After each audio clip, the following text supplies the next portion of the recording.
Buenos días, soy Leonardo Guidi, analista financiero de Conectar Bursátil. Hoy es viernes 6 de septiembre de 2024 y este es el resumen semanal de los mercados que comenzamos como siempre por Estados Unidos, donde vemos que septiembre volvió a ser de las suyas. Yo trato en estos informes de hablar un poco, de desmitificar todo el tema de los sesgos de calendario, el efecto enero, la idea estúpida esa de vender en mayo para volver en noviembre, de tratar de desmitificar todos los intentos que muchas veces tienen los inversores de ilusoriamente creer que ellos pueden ver algo tan obvio que el mercado no ve, como uno puede decir, bueno, sí, si enero es positivo, el año es positivo. ¿De dónde lo sacaste? O sea, ¿qué relación hay entre una cosa y la otra? Bueno, lo mismo, vender en mayo para volver en noviembre, o sea, octubre, o sea, dependiendo, porque hay como varias versiones. Algunos incluso dicen septiembre. Y después el tema de septiembre como el peor mes, donde uno tiene que básicamente evitar los mercados financieros para después volver capaz que en octubre o incluso noviembre. Bueno, uno quiere ir en contra de eso. Yo quiero tratar de llevar la voz de la razón para decirle a la gente, mirá, si todos estamos hablando de eso, la lógica te dice que nos vamos a ir adelantando unos a otros o que no vamos a tratar de caer en este tipo de sesgos, porque claramente uno no entiende la causa y el efecto. O sea, uno dice, no sé, por ejemplo, la idea de septiembre es un mes malo para los mercados. Y uno dice, ¿por qué? ¿Pasa algo puntual? ¿Es un mes del año? ¿El clima? No sé, ¿hay alguna festividad?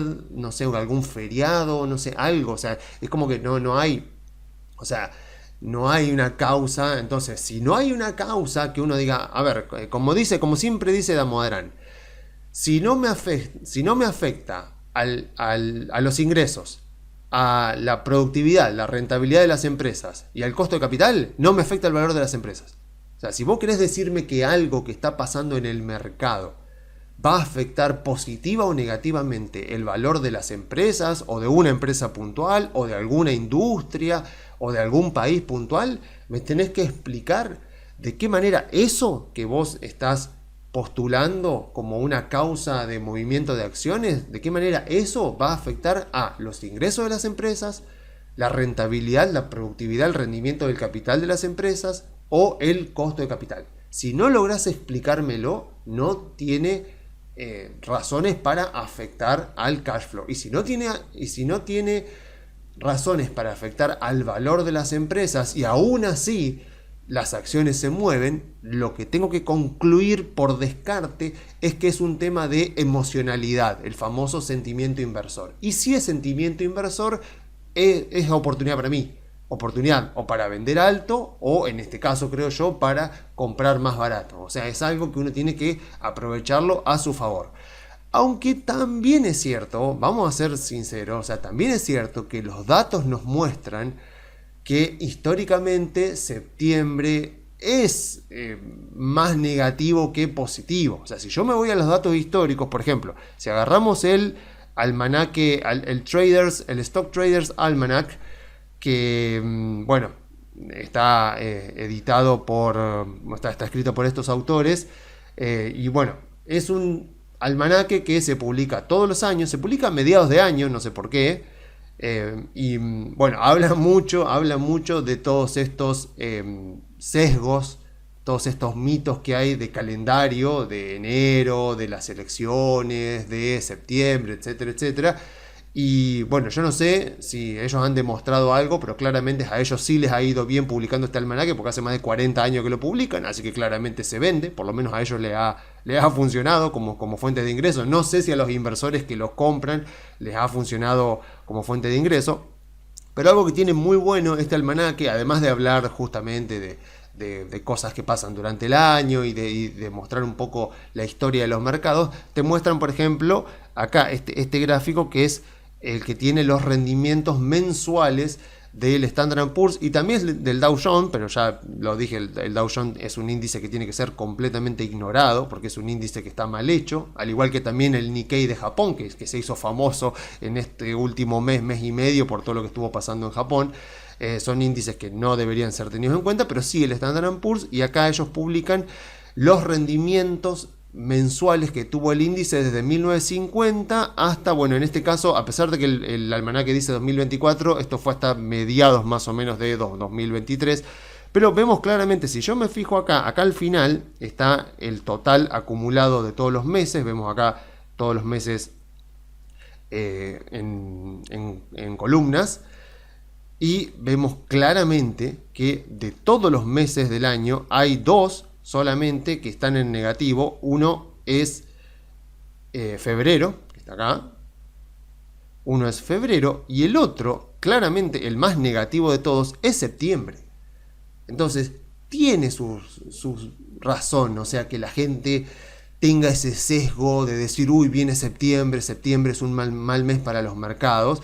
Porque, bueno, si yo lo miro históricamente, claramente es un mes que, como vemos que en la historia, por lo menos desde 1950, han habido 32 años donde septiembre fue positivo y 40 años donde fue negativo. Mientras que, fíjense, noviembre, acá, que fue, noviembre es uno de los mejores meses. O sea que prestemos atención, ¿no? Porque si decimos septiembre es malo, pero es malo no por un tema de fundamentos, sino por un tema de sentimiento inversor, bueno, ahí hay una oportunidad interesante, siendo que después de septiembre viene octubre, que es, por lo que vemos es bastante bueno, aparte 44 años positivo, 29 solamente negativo. Después viene noviembre, mes muy bueno, y diciembre también un mes bastante de los más positivos del año. Entonces, en todo caso, digo, a ver, tiene sentido que exista esta aversión de los mercados de hablar de septiembre como mes malo, porque históricamente ha sido así. Lo cierto es que, bueno, si yo miro, tengo, no sé, 2017 1,9 arriba, 2018 más o menos, 2019 1,7 arriba, pero lo cierto es eso, lo cierto es que 2020 fue bastante negativo, 2021 también, 2022 bastante negativo, y 2023, a pesar de que no aparece acá, también fue negativo, porque si yo me fijo acá, fíjense que justo el año pasado tuvimos durante esta época una corrección, así que si yo miro septiembre, acá veo que podría llegar a tomar algún tipo de medición acá, y vamos a ver que fue un mes también bastante negativo, como vemos por acá, más o menos. Fue como un mes de, más o menos un 5% abajo. Ahora estamos en una situación, digamos, con sus diferencias, pero también con sus similitudes. Así que lo que yo quiero, sobre todo, es llevar sentido común. O sea, sentido común en el sentido de que es un mes como cualquier otro, no pasa nada diferente a otros meses. Hemos visto, o sea, acá por supuesto que han habido muchos años donde ha sido positivo y muy positivo. Vemos acá 2010 8,8 arriba, o sea, claramente es un mes que tiene de todo, pero bueno, está este sesgo psicológico emocional que hace que las personas por ahí estén menos dispuestas a invertir, o sea, o también, o sea, sean más afectados por la emocionalidad, porque yo les puedo asegurar algo. O sea, compren pochoclos y siéntense a ver ya desde la semana que viene las narrativas que pueden aparecer en el mercado para justificar lo que está pasando. No sé, que la recesión, que la Reserva Federal, que las elecciones, que no sé qué, o sea, algo van a inventar, pero seguramente van a aparecer varias narrativas que Japón, o sea, es muy probable que las personas que hablaban catástrofes con respecto a lo que estaba pasando con el carry trade entre el dólar, el yen japonés, con la suba del yen, con la caída de la bolsa de Japón, la caída de la bolsa acá, el final del carry trade, del arbitraje que se hacía con el yen, etcétera, etcétera. Es muy probable que toda esa gente que apareció a poner narrativas acá vuelva a aparecer acá a decir, vieron, nosotros le dijimos que esta era una falsa recuperación. Bueno, entonces yo lo que voy a hacer, digamos, con esas personas, digo, si me pongo a leer sus artículos o a ver sus videos, digo, bueno, me vas a tener que justificar de qué manera esto que vos me estás diciendo afecta a los ingresos, el margen de rentabilidad o el costo de capital. porque si no lo afecta, por muchas palabras que me digas, no me está justificando de qué manera eso va a afectar el valor de las empresas. Y si no lo afecta, para mí esto es una gran oportunidad de compra. Así que me puse a buscar también, digo, bueno, adelantándome a que se van a empezar a venir las narrativas, digo, quiero, porque aparte, si uno mira justamente correlaciones, todo, uno ve que sí, es verdad que históricamente es un mes que ha sido negativo, pero tampoco es algo tan negativo, ni es un mes justamente que ha sido siempre negativo, por lo tanto, es como que, bueno, si querés arriesgarte, querés jugártela, jugátela, fíjate, no sé, si querés especular, si tenés plata para comprar, decís, bueno, listo, voy a esperar un poquito, bueno, qué sé yo, uno mira lo que son las correcciones de mercado, uno dice, bueno, si esto es una corrección de mercado, como la que tuvimos acá, durante estos meses, y la que amagó más o menos acá, pero que al final no fue, si esto es una corrección de mercado, bueno, habría que esperarla, más o menos después del 5%. Fíjense que esta corrección de mercado que vimos acá fue una corrección de mercado, pero muy, muy de manual. Sabemos que 10% es generalmente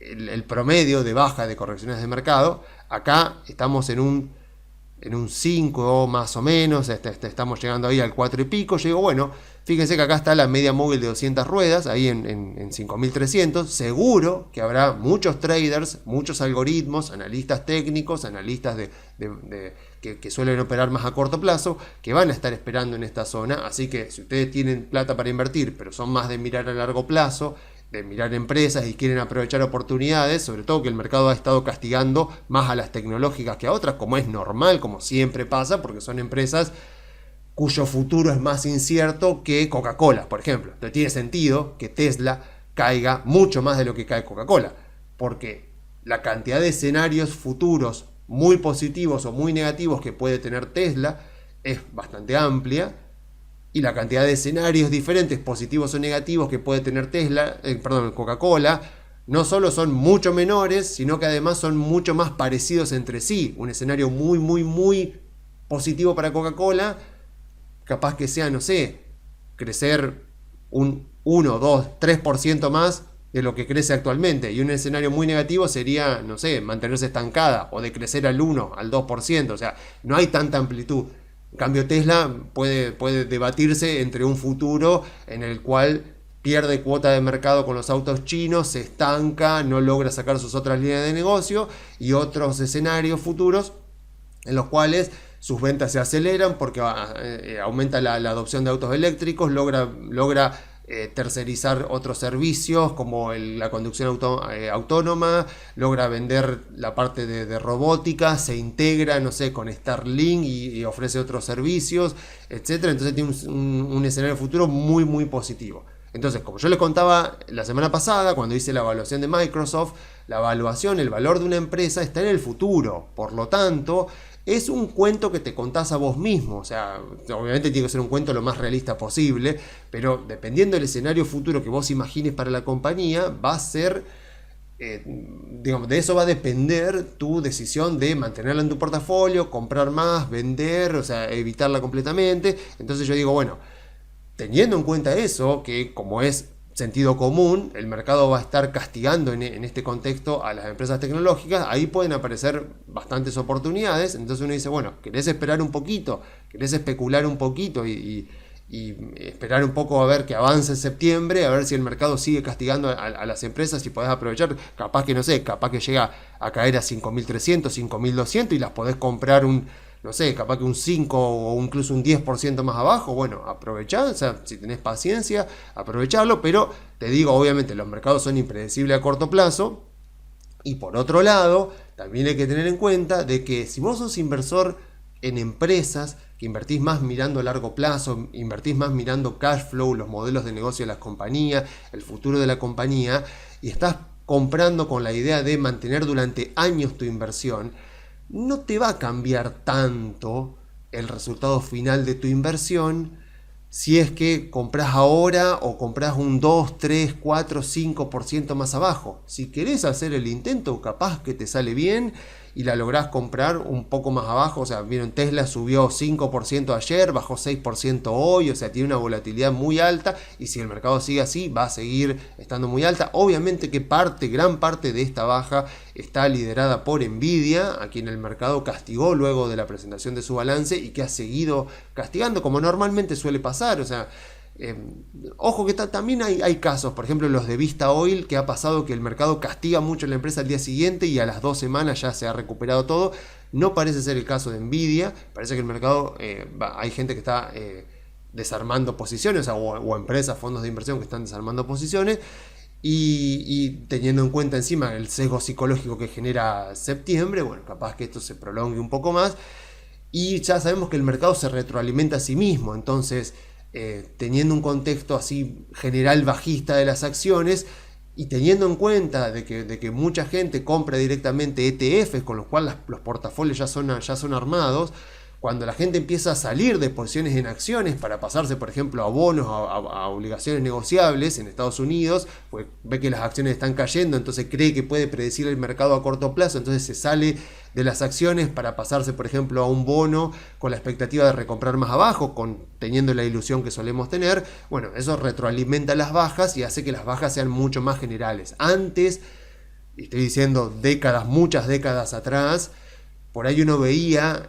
selectividad del mercado, no solo entre sectores, entre industrias, sino también entre países, que por ahí si caía Estados Unidos, capaz que no te caía Francia o no te caía Alemania. Hoy por hoy los mercados están muy, muy, muy correlacionados entre sí. Entonces es muy raro que si por ejemplo ahora tenemos un septiembre negativo en Estados Unidos, que no sé, que en Europa vaya a ser un mes positivo. Generalmente los mercados están así bastante correlacionados. Entonces, si uno quiere especular con eso, adelante, o sea, inténtelo. Lo que tiene que saber es eso, es que, bueno, que podés tomar este tipo de indicadores como la media de 200 ruedas, como para decir, bueno, aprovechemos, especulemos un poquito, con la idea de tratar de ganarle unos puntitos más de rendimiento, pero que a largo plazo tampoco te va a hacer tanta diferencia si es que compras el lunes, por ejemplo, o esperás que caiga un par de puntos porcentuales más y después terminas comprando un poquito más abajo. Si sale mejor, pero tengamos en cuenta la imprevisibilidad normal de los mercados. Aunque bueno, o sea, tengamos en cuenta que encima este año tenemos también componentes adicionales. Porque, a ver, yo estuve tratando como de anticiparme y ver a ver cuáles son las causas. O sea, encontré varias causas, y lo interesante es eso, todas las causas que encontré de por qué septiembre suele ser un mes históricamente negativo, ninguna apunta a los fundamentos de las empresas. Ninguna apunta a no, es un mes en el que suele aumentar el costo de capital de las empresas. No. O que me digan, no, mira, por estas razones es un mes en el cual la productividad de las empresas baja. O yo podría esperar que me dijeran agosto, por ejemplo, porque la gente está de vacaciones. Pero no, septiembre. Y septiembre justamente es todo lo contrario. Septiembre para los estadounidenses es como el marzo para nosotros. O sea, es el mes en el cual realmente empieza el año.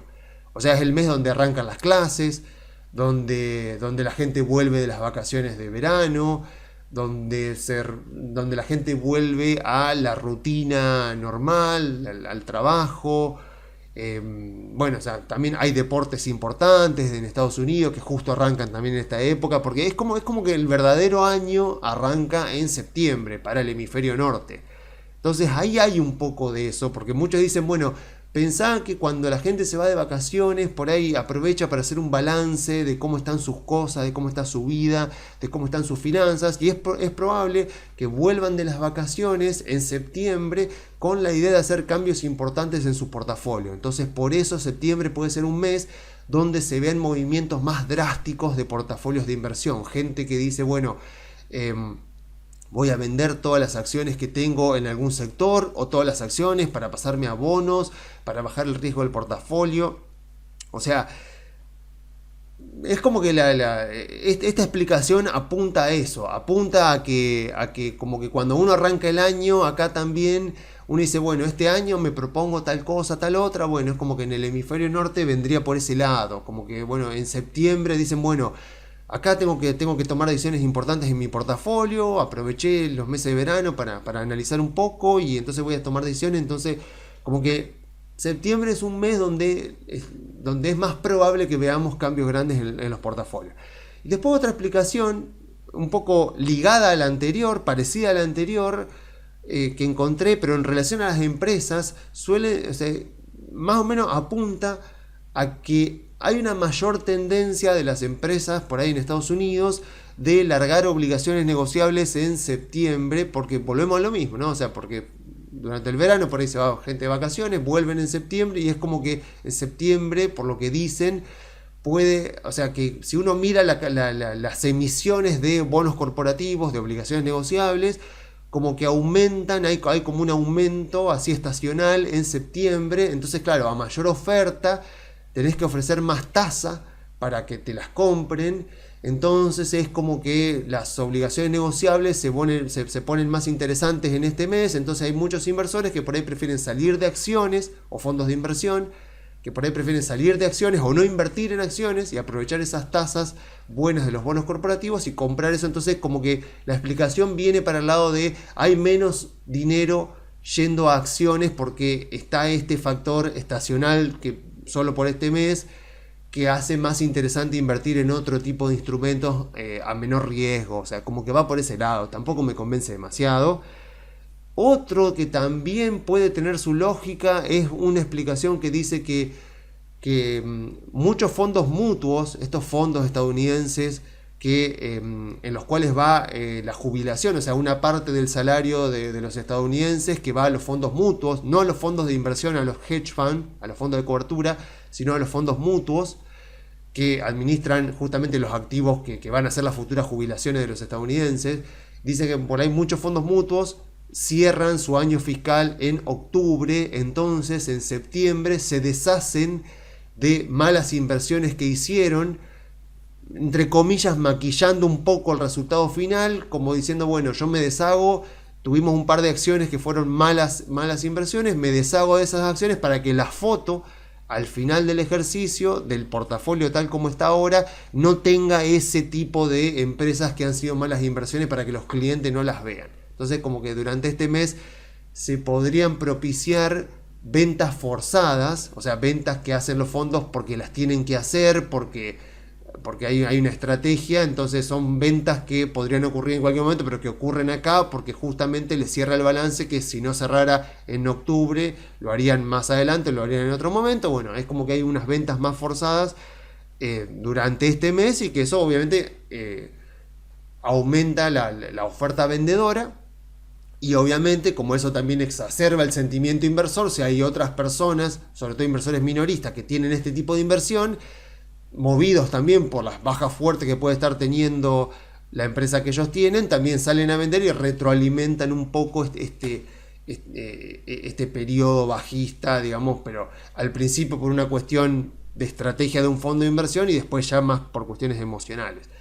Y bueno, este año se agrega también el tema de la Reserva Federal. Ahora el 18 de este mes se junta la Reserva Federal para definir la tasa de interés. El mercado está descontando casi con seguridad que la van a bajar, pero todavía no, obviamente hasta que no sale el dato, no puede estar 100% seguro. Entonces el mercado está como con esa incertidumbre a ver qué va a pasar. Y lo cierto es que a la Reserva Federal se le atribuye muchísimo más poder que el que realmente tiene. Ya lo he comentado muchas veces, no hay una correlación clara entre movimientos de tasas de interés y rendimientos del mercado.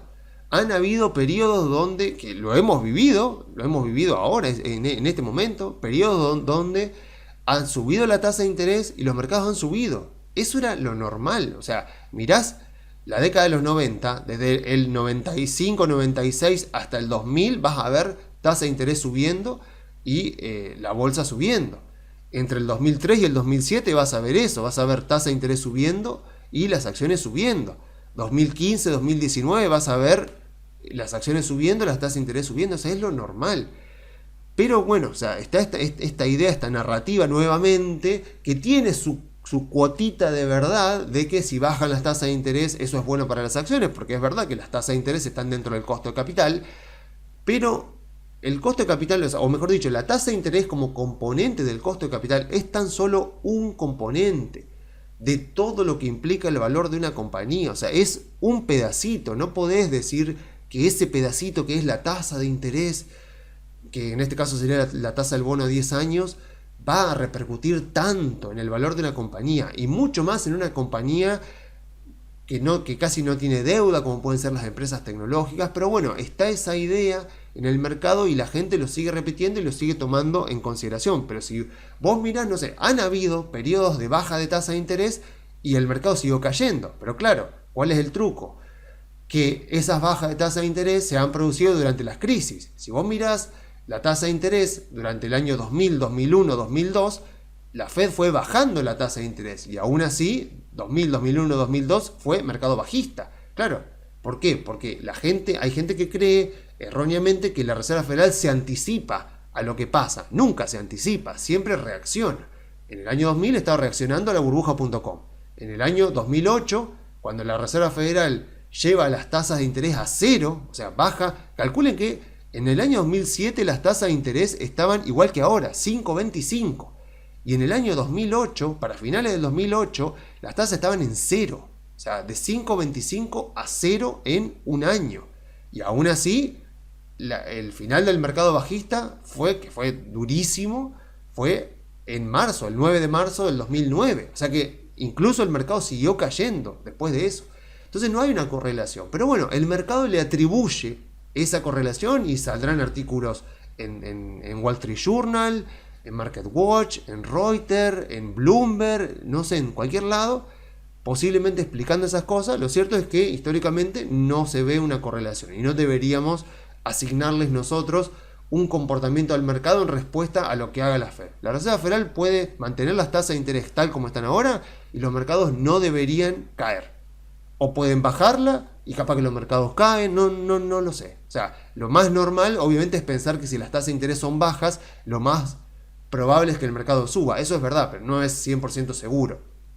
Y también es cierto que los mercados han tenido periodos de tasa de interés muy alta estoy diciendo al 10%, y aún así han subido igual.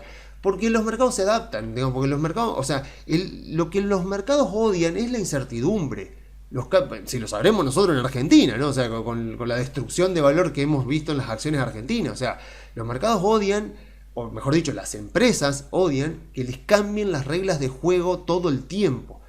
Por eso pasa lo mismo con los impuestos. Ahora que se está hablando en la campaña presidencial de Kamala contra Donald Trump, de si van a subir los impuestos, si van a bajar los impuestos. O sea, las acciones en Estados Unidos han demostrado que han subido y han hecho récords históricos con los impuestos más altos, con los impuestos más bajos, con los impuestos como están ahora. O sea, y eso no ha impedido que las empresas creen valor, porque el problema, vuelvo a repetir, no es que el impuesto a las ganancias para las empresas sea del 20 o sea del 35%, sino de que estén todo el tiempo cambiando las reglas de juego. Porque, ¿qué es lo que pasa?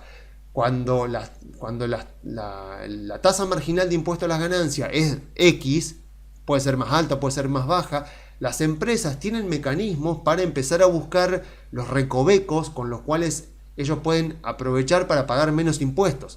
El problema es que eso cambie mucho, porque te cuesta conseguir abogados, te cuesta conseguir contadores, te cuesta la capacitación para que después te cambien las reglas de juego, y eso provoca mucha distorsión. Por eso el mercado bajista del 2000 de las .com se prolongó mucho más de lo necesario. O sea, el mercado bajista de las .com no debería haber sido tan profundo, porque estuvo muy focalizado en un sector puntual. La crisis financiera del 2008 sí, porque eso fue algo muy generalizado, que afectó no solo al sector financiero bancario, o sea, afectó al sector financiero. O sea, arrancó por la parte de los bonos, pero afectó al sector financiero. Y el sector financiero, como su nombre lo indica, es el que financia a los otros sectores. Entonces, una crisis en el sector financiero se esparce a los otros sectores y termina afectando a los otros sectores, porque no sé, McDonald's, que es una empresa de la economía real, como podríamos decir, no es una empresa financiera. McDonald's, o sea, es una empresa de la economía real, tiene cuentas en los bancos, y si de repente quebraba el Bank of America, y bueno, ¿dónde iba a buscar McDonald's su dinero? O sea, o alguien pagaba con una tarjeta de crédito, la tarjeta de crédito tiene que ir sí o sí a un banco, a ser validada por un banco. Si quiebran todos los bancos, bueno, era una crisis muy, muy importante que se generalizaba de la economía financiera a la economía real. En el 2000 no pasó eso. En el 2000 fue una crisis muy puntual en un sector puntual y era una burbuja clara de libro. Incluso Howard Marks la predijo. O sea, es que en el año 2000, en enero del 2000, escribió un memo que si lo quieren buscar se pueden descargar gratuitamente. Se llama bubble.com, como burbuja.com. No sé si tiene mucho sentido leerlo ahora, pero si lo quieren buscar, lo buscan como bubble.com, donde él explicaba en enero, la burbuja explota en marzo, o sea, varios meses antes. Él hablaba de que había una burbuja. O sea que se veía la burbuja, eventualmente explotó, pero era una burbuja focalizada en un solo sector. Ahora, ¿por qué cayó tanto el mercado hasta agosto del 2002?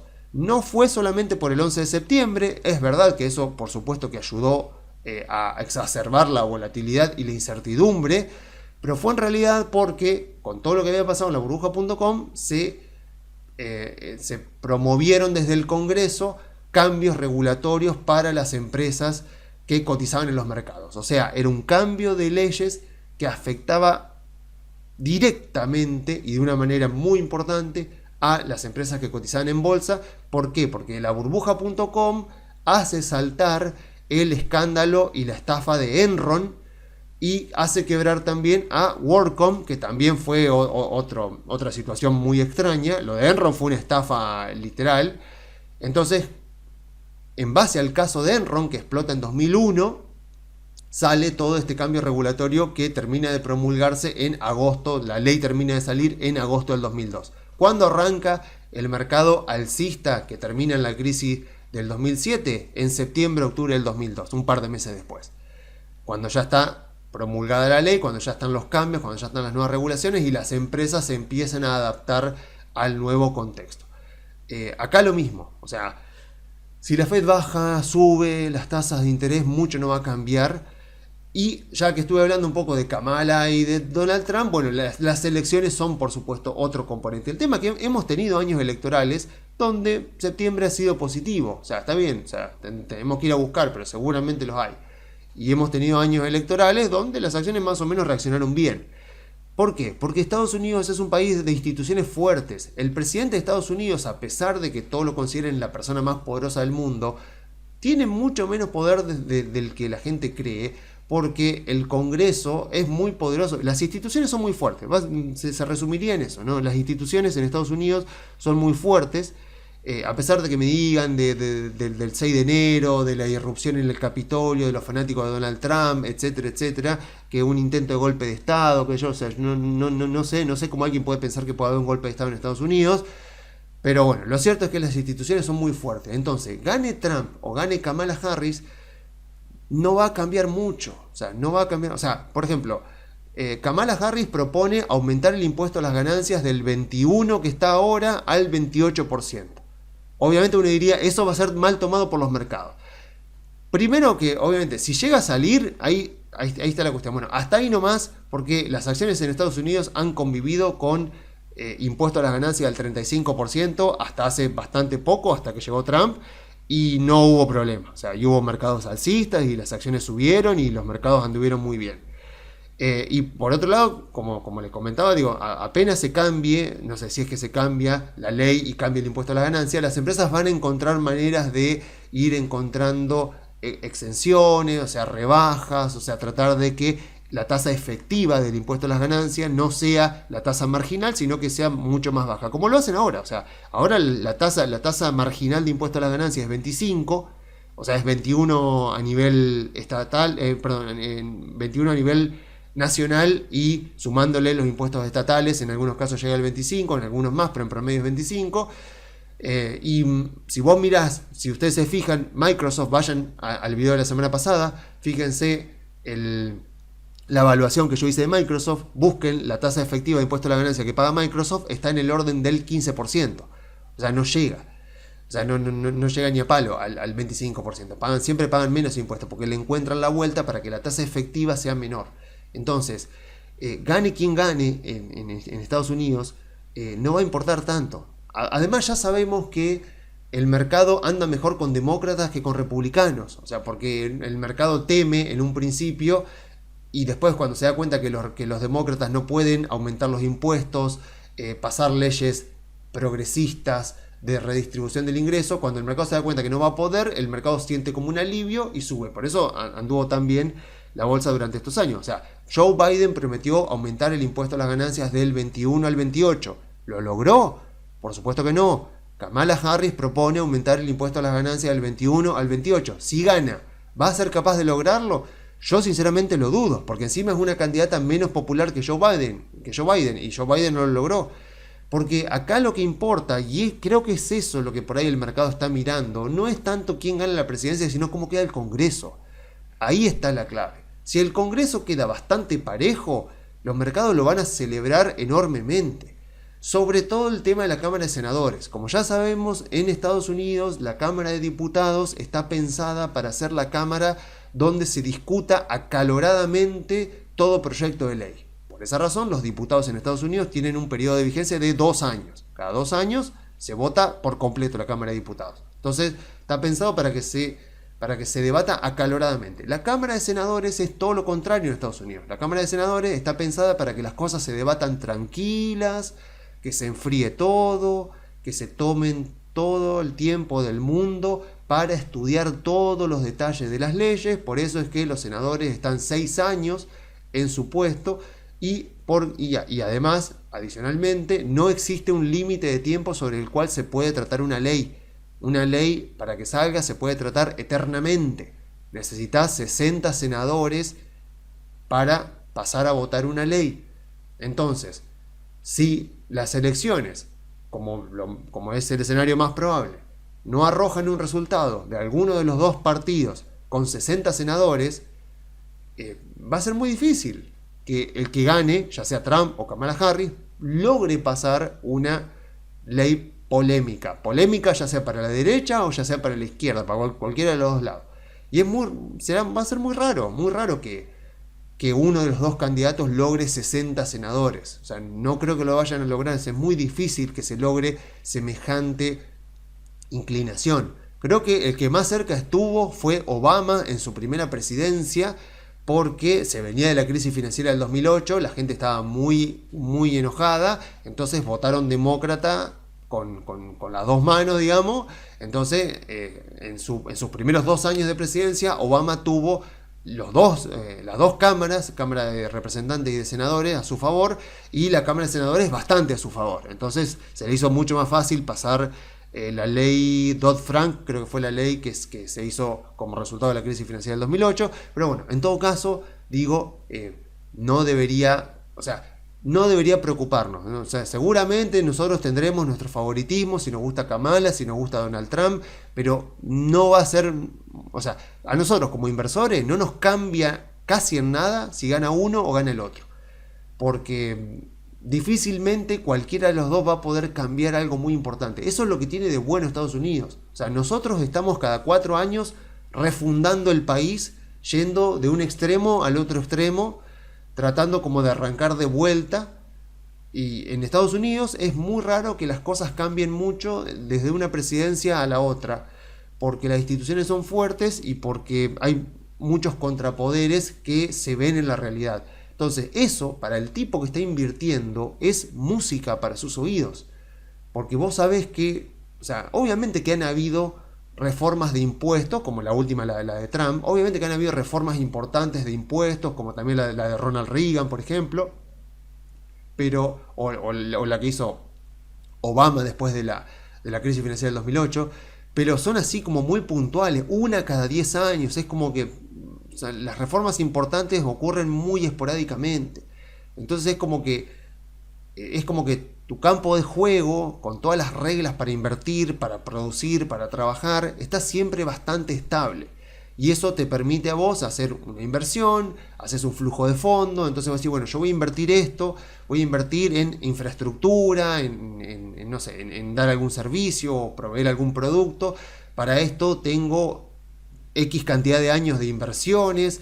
Entonces voy a ver un flujo de fondos dentro de los próximos 5 años. A partir de ahí va a ir aumentando. Entonces vos podés hacer esa proyección en Estados Unidos, porque el marco está bastante estable. Acá en Argentina eso es muy difícil de hacer, y por esa razón es que pocos proyectos de inversión en Argentina son viables. Por esa razón justamente es que el riesgo país está tan alto, o sea, porque la rentabilidad que te tiene que dar un proyecto de inversión en Argentina por el riesgo que vos estás asumiendo es muy alta. Entonces por eso es que solamente proyectos de inversión muy arriesgados o muy rentables son los que por ahí se terminan haciendo. Entonces hay muy poca inversión. Si uno mira la inversión que hay en Argentina como porcentaje del PBI, es bajísima. A veces ni siquiera llega a cubrir las amortizaciones de lo que se va gastando en las empresas. ¿Por qué? Bueno, porque la incertidumbre es tan grande que cuando vos querés por ahí hacer un proyecto de inversión, o sea, o poner alguna empresa a algo y tenés que planificar un flujo de fondos con diferentes factores de riesgo, los resultados que te puede llegar a dar son desde muy bueno hasta la quiebra. Entonces, en el punto medio vos decís, bueno, no me conviene, no me conviene, o sea, porque me estoy arriesgando y me puede salir muy bien como puedo irme sin nada. Y me puede llegar a estatizar, me pueden llegar a congelar los depósitos, puede llegar a cambiar dentro de 4 años el gobierno. Imagínense una empresa que tiene que hacer una inversión así, que hace una inversión, dice, bueno, yo voy a estar durante 4 años invirtiendo, construyendo infraestructura y a partir del 5.º año vamos a empezar a producir y vamos a empezar a recibir ingresos recién a partir del 5.º año. Bueno, a partir del 5.º año posiblemente haya otro signo político en el gobierno. Y lo que vos planificaste, capaz que termina no ocurriendo, pero no como en Estados Unidos, donde cuando no ocurre más o menos se te desvía un poquito. En Argentina puede ser eso, que un proyecto, en Argentina puede ocurrir literalmente que un proyecto que cuando vos lo armaste inicialmente era rentable y de repente te aumentaron un impuesto, te agregaron el impuesto país, te agregaron el impuesto solidario, no sé qué cosa, te restringieron importaciones, ahora ya no podés importar, entonces tenés que comprarle a productores locales, por lo tanto ahora es más caro, etcétera, etcétera. Te cambian tanto las variables de juego de manera tan extrema que un proyecto que inicialmente era rentable, que tenía sentido hacerlo, deja de ser rentable. Entonces, por eso la gente dice, bueno, mira, prefiero no invertir entonces. Entonces solamente invierte, por ahí la gente, invertimos nosotros, los argentinos, los que estamos acá adentro, los que ya estamos acostumbrados, los que ya más o menos podemos saber cómo adaptarnos a los diferentes factores, a las diferentes variables cambiantes. Así que bueno, veremos a ver qué pasa entonces en Argentina, pero en Estados Unidos ese problema no lo tenemos. Entonces, como para terminar la parte de Estados Unidos, a mí me parece que el mercado durante septiembre nos puede dar una oportunidad de compra bastante importante. Vamos a ver si se desangra un poco más. Parecería que sí, por lo que terminó hoy. Vemos esa vela roja hoy ahí, así que parecería que puede llegar a ocurrir. No tengo idea qué va a pasar la semana que viene, ni dentro de 2 semanas, ni para fin de septiembre. Lo que sé es que históricamente este mes propicia que la gente piense que es mejor mantenerse afuera. Otra gente puede pensar que es mejor vender para esperar afuera. Bueno, si eso fomenta que las acciones caigan, a mí me va a favorecer para aprovechar y comprar, porque si jugamos el mismo juego de la estacionalidad, de cómo han sido históricamente los meses, sé que después de septiembre vienen octubre, noviembre y diciembre, que son meses bastante buenos, sobre todo noviembre y diciembre. Así que si voy a estar comprado, prefiero, si tengo que aprovechar para tomar posición en CEDAR, por ejemplo, voy a aprovechar ahora y por supuesto, voy a aprovechar más que nada en tomar posiciones de tecnológicas, porque como son las que tienen un futuro más incierto, son también las que están siendo más castigadas. Por lo tanto, son las que puedo llegar a encontrar relativamente más baratas. Así que vamos a ver qué pasa durante las próximas semanas, pero por lo pronto, septiembre arrancó como históricamente se ha comportado septiembre. Vamos a ver qué ocurre. Puede ser que el mercado nos esté dando una gran oportunidad de compra, porque a menos que yo encuentre una forma en la cual lo que está pasando en el mercado, sea lo que sea la causa de esta baja, tiene su repercusión en los ingresos de las empresas, en el rendimiento sobre el capital o en el costo de capital, a menos que yo encuentre alguna forma en la que esto afecta negativamente a esas variables, voy a tener que terminar concluyendo que esto es cuestión de emocionalidad de los mercados y que por lo tanto el mercado me está dando una gran oportunidad de compra. Así que terminada la parte de Estados Unidos, vamos entonces con Argentina, donde los bancos tuvieron una linda semana. Bueno, el Merval también me dio en dólares, hoy ahí flaqueó un poquito, bueno, cayeron un poco hoy también los bancos, pero no sé, Galicia tuvo una linda semana, Macro también, Superville también. Yo por lo menos a los clientes les sigo sugiriendo estar posicionados en bancos, creo que los bancos todavía son de los que más tienen para recuperar. Obviamente a mí me gustan más los bancos chicos, pero ¿por qué? me gusta la adrenalina, básicamente. A los clientes más que nada le digo Galicia Macro, o sea, más que nada empresas grandes, o sea, bancos que tienen activos más consolidados, más cantidad de activos. Pero bueno, hubo una semana linda en el Merval, o sea, parece como que están o sea, es como que sigue esta tibia, tenue, pero constante recomendación ahí de bancos del extranjero en comprar Argentina, en aprovechar las oportunidades que puede estar dando Argentina. Obviamente que mientras haya cepo, esto va a ser así, o sea, no esperemos un aluvión de fondos viniendo a invertir a Argentina mientras haya cepo. Y el tema es que también el cepo no es prioridad para Milei. Entonces ahí el mercado choca un poco con Milei, lo cual nos da tiempo, obviamente que nos da tiempo, pero también nos pone a prueba la paciencia el mercado, porque nos da tiempo para decir, bueno, cualquier dinero que tengamos, cualquier ahorro, cualquier sueldo que podamos tener, así ahorro, algún ingreso, destinarlo a aprovechar para comprar bonos o acciones argentinas.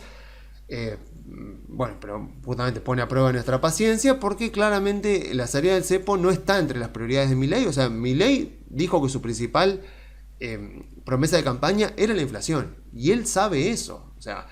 O sea, si Massa hubiera ganado las elecciones, Massa hubiera podido hacer el ajuste y hubiera podido incluso tumbar la actividad económica, pero y obviamente, o sea, convivir con una inflación muy alta, incluso con hiperinflación, pero porque al ser peronista iba a tener la contención de sus legisladores, la contención de los intendentes del conurbano bonaerense y la contención de sus gobernadores. Milei no tiene nada de eso. Entonces, Milei depende sí o sí del respaldo de la gente, de su imagen positiva, de la confianza en el gobierno, o sea que en el mes de agosto también vino bastante alta, que el índice que mide la Universidad de Itela, o sea, depende de eso. O sea, si él sigue conservando eso, los legisladores y los gobernadores no van a poder ignorar eso y eso le da poder a Milei para negociar sobre todo reformas estructurales, porque después lo otro ya depende más de él. Pero bueno, te pasa que se te reúne el Congreso y le votan un aumento en las jubilaciones que le hace un agujero gigante a su proyecto, su política de superávit fiscal, entonces tiene que salir a vetarlo y ahora el Congreso puede llegar a volver a insistir y si llega a salir por 2/3 partes no va a tener otra más que acatarlo y bueno, va a tener que sacar de otro lado. Bueno, es como que muchas fricciones, mucho ruido, mucha incertidumbre que desincentiva, por supuesto, lo que es la inversión. Pero bueno, a ver, la cuestión es que para Milei la prioridad es bajar la inflación. Y entonces la acumulación de reservas del Banco Central y la salida del cepo es secundario. O sea, como lo dice Ricardo Arriazu en sus videos, que les sigo recomendando mucho que vayan a YouTube y agarren cualquier video de Ricardo Arriazu, de cómo él explica la economía argentina. O sea, sabemos que tenemos una economía bimonetaria, con lo cual el dólar no puede no puede ser muy volátil, porque si el dólar es muy volátil, eso afecta a los precios. Entonces Milei está muy consciente de eso con Caputo, entonces ellos estabilizan las dos variables, o sea, estabilizan sobre todo la variable de tipo de cambio. Entonces, esta semana el dólar bajó, con lo cual, y eso que todavía no es por efectos del blanqueo, pero más que nada yo creo que se está empezando a ver los efectos de lo que Milei hablaba, o Caputo en realidad hablaba hace un par de meses con respecto al tema del déficit cero. O sea, por ejemplo, Arriazu fue muy crítico de que pasaran la deuda de las LELIQs desde el Banco Central al Tesoro. O sea, yo creo que fue algo lógico porque la deuda de las LELIQs no era del Banco Central, sino que en realidad era déficit fiscal del gobierno. Y como tal, era una deuda que no podía estar en el Banco Central porque no era deuda del Banco Central, era deuda del gobierno. Entonces pasaron esa deuda de los pasivos remunerados del Banco Central al Tesoro Nacional. Arriazu, por supuesto, fue muy crítico de eso porque dijo no era un problema, no había razón para hacer eso. La tasa que devengaban las LELIQs era negativa en términos reales, con lo cual era una deuda que se iba a licuar. El tema es que quisieron hacerlo demasiado rápido, entonces se pueden haber comprado un problema más adelante y bueno, por eso es muy crítico. Pero la cuestión es que en este momento, o sea, al sacar la deuda de las LELIQs, Caputo anunció lo que sería la emisión cero. Entonces vos hoy tenés emisión cero, emisión de pesos cero, y al mismo tiempo tenés a la AFIP sacando pesos de la calle. Porque por cada peso que ingresa a la AFIP en concepto de impuestos, sale a la calle en concepto de servicios del gobierno menos de un peso. Y por eso justamente es que hay superávit fiscal. Entonces uno puede decir la AFIP está absorbiendo pesos, como dijo Milei que hacía la AFIP de La Baña allá en el 2003. O sea, está entrando dinero, como hay superávit fiscal, está saliendo a la calle menos dinero del que ingresa. El dinero que está en la AFIP después se utiliza para cancelar deuda del gobierno en el Banco Central y ese dinero se destruye. Entonces es como que bueno, con el paso de los meses está empezando a verse y el dólar está bajando. No tengo idea cuánto puede llegar a bajar, no tengo idea qué va a ser el dólar la semana que viene ni el mes que viene, no hay forma de saberlo. Lo cierto es que los fundamentos dicen que no deberíamos tomar decisiones bajo la idea de un salto cambiario. Porque si llega a haber un salto cambiario, la inflación se va a acelerar y nuevamente es la principal promesa de campaña de Milei. Si la inflación se le llega a acelerar a Milei, Milei puede morir políticamente. Puede la gente enojarse, pueden criticarlo por no haber cumplido esa promesa y eso implica que si Milei pierde el apoyo de la gente en el gobierno, por lo tanto pierde el apoyo de gobernadores que lo pueden estar apoyando, pierde por lo tanto apoyo que puede llegar a tener en diputados, en senadores, no saca más una ley, no puede hacer ninguna reforma estructural y bueno, después se vienen las elecciones y si el Congreso le queda muy en contra, le pueden sancionar leyes que le impidan mucho el mantenimiento del superávit fiscal, además que él tiene que cancelar deuda y bueno, se le complicaría mucho, digamos. Él necesita que la inflación baje, que la economía rebote para generar una sensación en la gente de que las cosas se están haciendo bien, que sigan apoyando para después ir avanzando en otro tipo de reformas.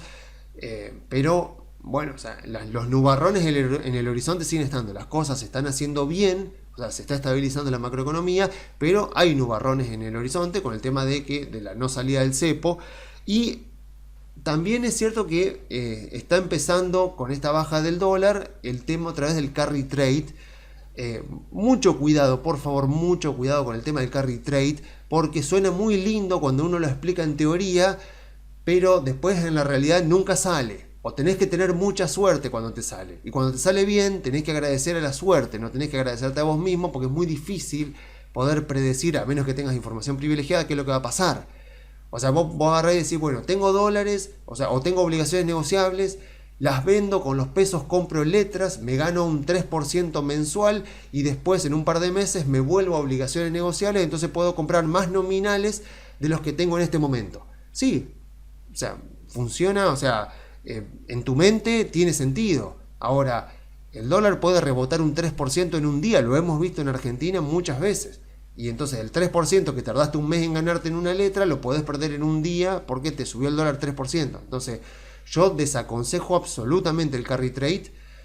A los agentes de bolsa nos conviene porque nos da comisiones de que la gente mueva mucho el portafolio, pero a mí la historia me dice que la gente suele terminar peor por intentar hacer carry trade, porque intentan predecir qué va a pasar con el mercado a corto plazo, qué va a pasar con los diferentes instrumentos financieros, la obligación negociable, los bonos, las letras, el tipo de cambio. No hay forma de poder lograr hacer eso de manera correcta, de poder predecir eso de manera correcta de un mes para el otro, de aquí a los próximos 60 días, o sea, no hay forma. Entonces, desaconsejo totalmente, o sea, si ustedes son argentinos normales que están pensando en dólares, sigan con los instrumentos normales con los que están invertidos. Si están invertidos en CDR, listo, o sea, sigan tranquilamente en CDR, a menos que cambie algún tipo de sus variables de remuneración pretendida, de tolerancia al riesgo, o sea, solo en esos casos. Pero para aprovechar una coyuntura de corto plazo, lo que la historia me dice es que nunca funciona, o funciona muy pocas veces. O cuando te funciona una vez que querés volver a hacerlo, la segunda vez perdés todo lo que hiciste en la primera y mucho más. Entonces, esta cuestión de estar invertido en el mercado y de que tu portafolio vaya en base a la idiosincrasia del momento es una muy buena manera de operar en tu portafolio hasta fundirlo. O sea, en Estados Unidos se dice, muchos operadores tradean su portafolio hasta que llega a cero, y eso es verdad. Seguir modas, seguir tendencias, ahora conviene hacer tasa en pesos porque el dólar está bajando, después conviene ver si nos pasamos de vuelta a dólar, y así, o sea, no funciona. O sea, lo mejor es definir uno mismo qué tipo de inversor es, qué tipo de objetivos de inversión tiene, y de esa manera definir un portafolio. Si yo soy una persona de muy baja tolerancia al riesgo, que he vivido en Argentina toda mi vida y sé que hay que pensar en dólares y las obligaciones negociables cumplen con mi objetivo, listo, tengo obligaciones negociables. Y si viene alguien y me dice, che, pero fíjate que el GD30, el AL30, el AL35 pueden llegar a subir 25% en dólares durante los próximos 12 meses, si a Milei las cosas le salen bien. Bueno, esa persona tiene que decir, no, a ver, si yo soy una persona de riesgo bajo, no me puedo meter ahí, por más tentador que sea el rendimiento. O puedo hacerlo con una parte muy minoritaria siempre y cuando soy consciente que puedo perderlo, o puedo perder una parte. O digo, bueno, voy a flexibilizar mi tolerancia al riesgo, voy a ser un poco más tolerante y voy a agregar en un cierto porcentaje que yo voy a determinar, por ejemplo, a L30, a L35, a mi portafolio, siendo consciente de lo que estoy haciendo y con un monto que responda a mi tolerancia al riesgo. Entonces, esa sería la forma correcta de ir armando el portafolio y de ir moviendo el portafolio. Si yo me aguanto mucha volatilidad y quiero un buen rendimiento, acciones argentinas es lo mejor. O sea, tenemos, bueno, ya lo comentaba la vez pasada, empresas energéticas, o sea, Distribuidoras Cuyana, Transportadora Gas del Norte, YPF misma. Vista Oil es otra cosa, Vista Oil es un CDR, pero también calificaría porque es una gran empresa que sigue estando subvaluada, según mi opinión. Y después, bueno, a mí me gustan los bancos, pero entiendo yo que los bancos son complicados, o sea, son una inversión bastante polémica, o sea, y que han caído bastante durante los últimos 2-3 meses y que después se recuperaron, pero que bueno, hay que aguantarse esa volatilidad. Pero bueno, el que invierte en acciones de Argentina sabe lo que está haciendo, o sea, tiene que ser consciente de esa volatilidad. El que invierte en bonos argentinos sabe que el riesgo está bastante más acotado, pero que sigue siendo muy volátil. Entonces, si somos conscientes de eso, bueno, ahí armamos el portafolio. Y también tenemos que tener paciencia, porque otra no hay. O sea, Caputo dijo la semana pasada, que hizo ese streaming ahí del Ministerio de Economía, que hasta enero de 2026 Argentina no tenía que ir a pedir dinero a los mercados internacionales. Claramente el mercado le cree, pero hasta ahí nomás, porque ya estamos llegando nuevamente con el AL30 a paridades previas, o mejor dicho, a las paridades más altas que se llegaron, de 60% de paridad. Así que claramente como que el mercado está creyendo, o sea, los bancos subieron bastante esta semana, o sea, el mercado está como de a poquito creyendo, pero mientras no se levante el cepo, va a estar ahí con un freno de mano importante. Y también está la incertidumbre esa de que no se acumulan reservas internacionales. Si consideramos el BOPREAL, todo lo que el gobierno va a tener que pagar el año que viene de BOPREAL, las reservas son negativas de nuevo.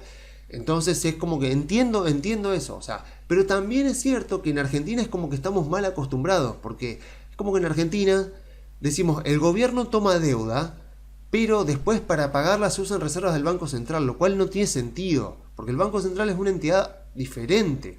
O sea, es como el gobierno de Estados Unidos pidiéndole a la Reserva Federal, o sea, no, el gobierno de Estados Unidos en todo caso emite bonos y le pide a la Reserva Federal que se los compre con los famosos quantitative easing. Pero acá la idea que plantea Milei es la correcta, en el sentido de que el dinero que pide el gobierno, los dólares que pide el gobierno, la deuda que pide el gobierno, es responsabilidad del gobierno, y el gobierno es el que tiene que pagar esa deuda con recaudación, no haciendo como Néstor Kirchner en aquel momento, en 2005, ponerle una letra intransferible al Banco Central y decirle al Banco Central, préstame el dinero para pagarle al Fondo Monetario. Esa letra intransferible todavía está en el Banco Central. O sea, en Argentina es como que los gobiernos se acostumbraron a decir, bueno, cuando lleguen los pagos de bonos, yo emito una letra intransferible, se la doy al Banco Central, que eso va al activo del Banco Central, le saco reservas del activo del Banco Central, entonces listo, cierra la contabilidad y ya está. No debería ser así, porque esa letra intransferible sigue estando ahí. En algún momento, en algún futuro, algún gobierno va a tener que pagar eso. Lo ideal es que el gobierno pague sus propias deudas mediante recaudación fiscal. Eso es lo que está queriendo hacer Milei, que es una anomalía absoluta en la historia argentina.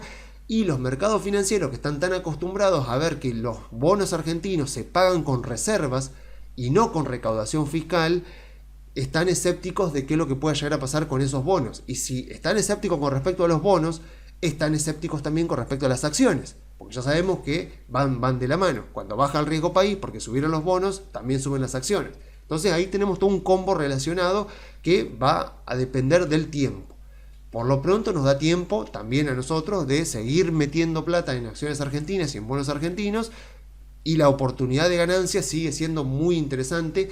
Y cada semana que pasa vamos teniendo también eventos que nos van reafirmando que las cosas se están haciendo y que los números de a poco van empezando a dar bien. Sobre todo números de actividad económica y números de inflación. Entonces digo, bueno, será una cuestión de tiempo. El tema es que el mercado argentino está probando nuestra paciencia.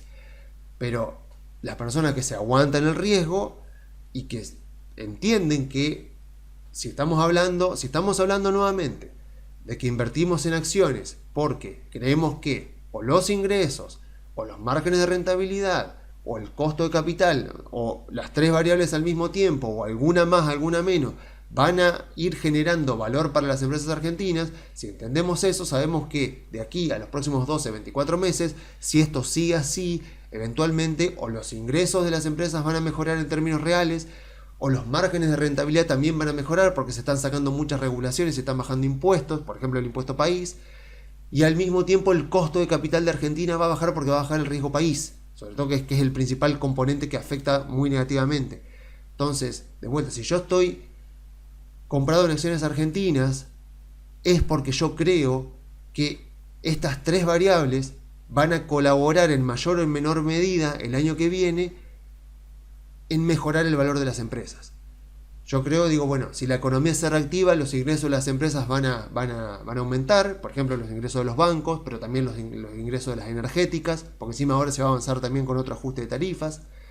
De la misma manera, la baja de regulaciones, el tema que el gobierno esté a favor de las empresas y que no quiera exprimir a las empresas fiscalmente, ayuda a mejorar el rendimiento sobre el capital y mejorar los márgenes de rentabilidad de las empresas argentinas. Eso colabora, por supuesto, a favor del valor. Y si efectivamente el gobierno demuestra que es solvente, suben los bonos argentinos, baja el riesgo país, ahí tengo que el riesgo país me va a bajar el costo de capital. Si me baja el costo de capital, me mejoran los márgenes de rentabilidad y me aumentan los ingresos de las compañías argentinas, claramente estoy ante empresas que en este momento están subvaluadas.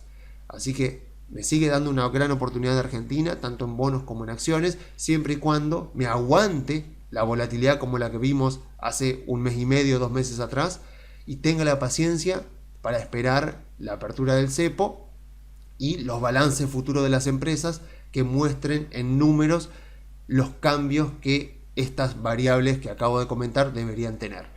Así que bueno, yo entonces me despido ya por esta semana. Si quieren comunicarse con nosotros, pueden enviar un mail a info@conectarbursátil.com.ar.